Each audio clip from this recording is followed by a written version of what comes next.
శ్రీకర్, శ్రియ ఎంగేజ్‌మెంట్‌లో అవని వాళ్ళ అత్తయ్య అయితే వెళ్తూ ఉంటారు. అది చూసి "అమ్మ మీరొచ్చారా? కమల్ వాళ్ళందరూ ఏరియనంటే వాళ్ళకేదో పనుండి రాలేకపోయారురా, వస్తారులే పని చూసుకొని" అనేత అంటూ ఉంటుంది. "సరే అమ్మ నువ్వొచ్చావు కదా నాకదే చాలు" అనేత అంటూ ఉంటాడు. "సరే శ్రీకర్ కూర్చో, వేగంగా ఎంగేజ్‌మెంట్ అయితే ఇంటికి వెళ్ళాలి" అనేత అంటూ ఉంటుంది. ఇక శ్రీకర్ అయితే పీటల మీద కూర్చుంటూ ఉంటాడు. ఇక అక్షయ్ వాళ్ళ నాన్నయితే చాలా కోపంగా కారులో నుంచయితే వస్తూ ఉంటారు.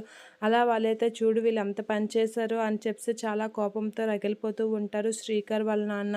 ఇక ఎంగేజ్మెంట్ అయితే స్టార్ట్ అవుతూ ఉంటుంది. ఇక శ్రీకర్ శ్రియ వాళ్ళైతే కూర్చుంటూ ఉంటారు. పంతులు గారు ఎంగేజ్మెంట్ పనులన్నీ చేస్తూ ఉంటారు. అలా ఎంగేజ్మెంట్ చూస్తూ ఉంటుంది అవని. వాళ్ళ అత్తయ్య అయితే చాలా హ్యాపీగా ఫీల్ అవుతూ ఉంటారు. ఇక శ్రీకర్ కూడా చాలా హ్యాపీగా ఫీల్ అవుతూ ఉంటాడు. వాళ్ళ అమ్మ, వదిన వాళ్ళందరూ ముందు తన ఎంగేజ్మెంట్ అవుతుందని హ్యాపీగా ఫీల్ అవుతూ ఉన్న టైంలో ఉంగరం తొడుగుతూ ఉంటాడు. అదే టైంలో శ్రీకర్ వాళ్ళ నాన్న వాళ్ళు అక్కడికి వస్తూ శ్రియ వాళ్ళ ఇంటి లోపలికైతే వస్తూ ఉంటారు.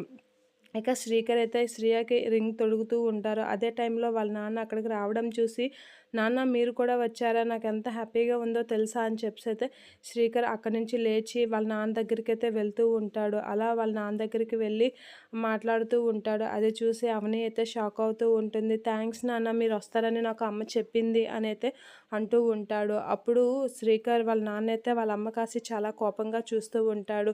ఇక శ్రీకర్ వాళ్ళ అమ్మ చాలా భయంతో అలా ఉండిపోతూ ఉంటుంది. ఏంటి వీడు అని. ఇక శ్రీకర్ అయితే థ్యాంక్స్ నాన్న మీరొచ్చినందుకు మీ కళ్ళ ముందు నా ఎంగేజ్మెంట్ అవ్వదేమోనని భయపడ్డాను అనైతే అంటూ ఉంటాడు.